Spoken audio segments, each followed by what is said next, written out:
It's about a German guy that I met in the rock shop once.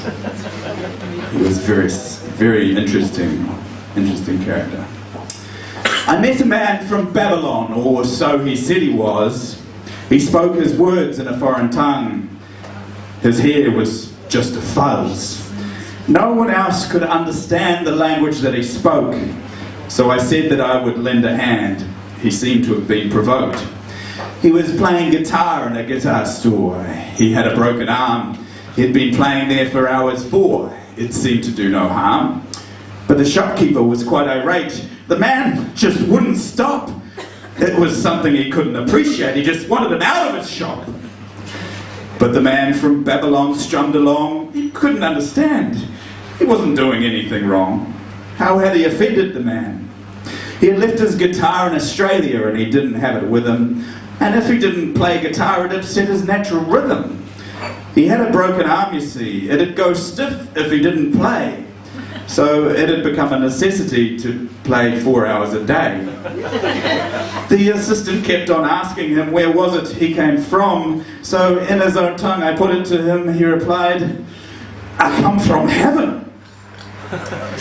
The shopkeeper didn't think this cool. He wanted the man to leave. But the man said to me, "This man is a fool. Listen to me and believe."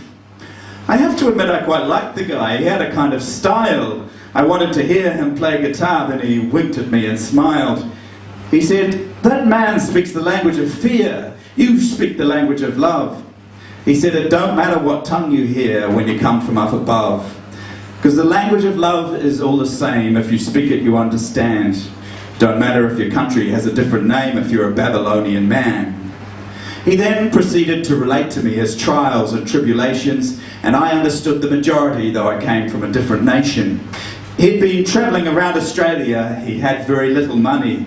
He'd been living by means of playing guitar. I thought, this man's quite funny. He said that in return for a lesson or two, he'd asked for a roof on his head, a little bit of drink and a little bit of food and a reasonably comfortable bed. He said this was the way that things were done in the city where he came from.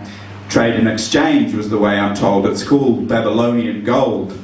He had no cash to buy a guitar, no money to fix his arm, so he'd waltzed on into the store today, sat down and started to play.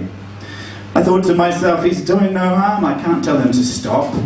And it seems to be helping his broken arm to be playing guitar in the shop. So I left him there in that very place. I let him have his fun. And I left that store with a smile on my face from the man from Babylon. I thought to myself, this man's quite right. You can live in fear or love. When you get faced with trouble in life, sink low or rise above. In any one moment you have the choice. You can choose the language of love. And so in that moment I made the choice for the man from up above.